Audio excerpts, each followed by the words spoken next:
the first time I had a chance to, go over the model with you, there's 33,000 variables.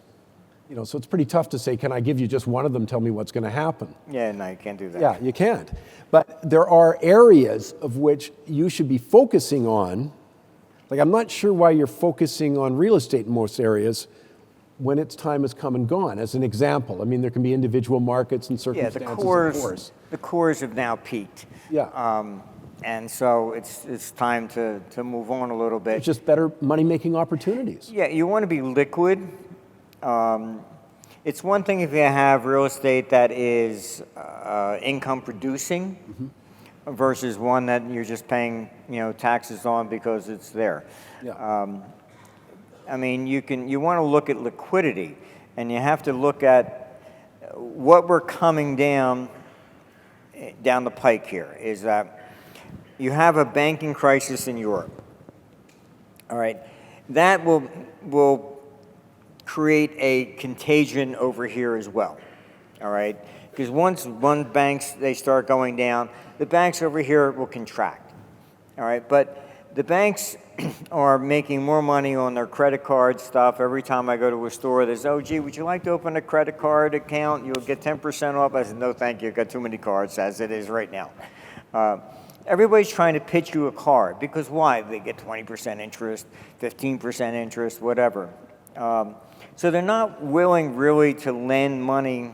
Small businesses, 70% are still turned down for all loans. I mean, this is where the economy grows. So the biggest problem you're going to have is that what happens when the banks pull back and you don't get the liquidity available for real estate. There's a lot of people in Washington talking about, they don't like Fannie Mae, that should be shut down. You take that out, and the banks then don't want to lend money into real estate. Then you have this problem that the real estate has to decline in price.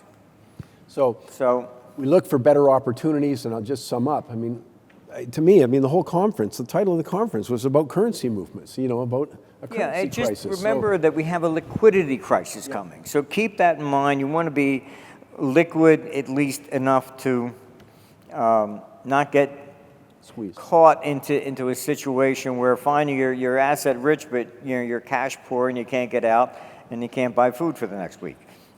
No, that's never a good thing. Yeah. So, but the point being that there's going to be asset classes, which you've outlined here, that are going to do better than others.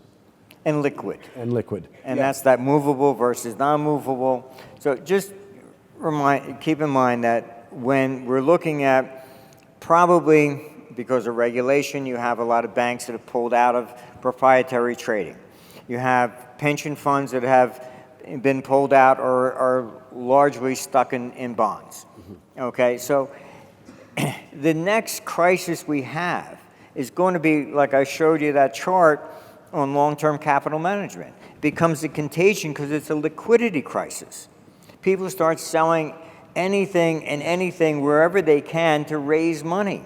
It's got nothing to do, well, gee, look at this company, it's doing great, and all of a sudden the stock's going down. Why? Because so-and-so needed money over here.